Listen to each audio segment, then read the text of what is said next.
আসসালামু আলাইকুম। সবাই কেমন আছেন? আমি নতুন আরেকটা শর্ট ভিডিও নিয়ে আপনাদের সামনে চলে আসলাম।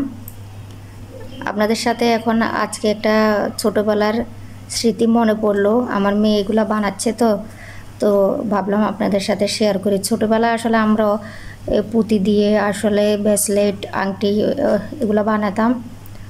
তো এখন আমাদের সময়টা ছিল অন্যরকম, আর এখনকার যুগে সময়টা আসলে ডিজিটাল অন্যরকম।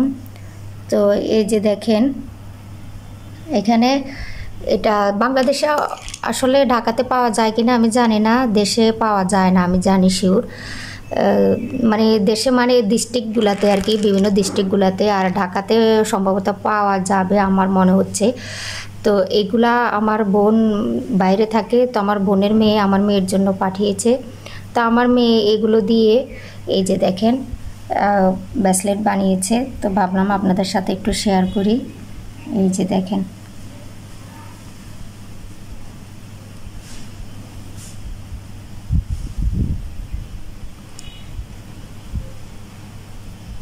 কার কার এই জিনিসগুলো দেখে মনে হচ্ছে, মানে ছোটোবেলার কথা মনে হচ্ছে, কে কে বানিয়েছেন কমেন্ট করে জানাবেন। এই যে দেখেন এই ব্রেসলেটগুলো।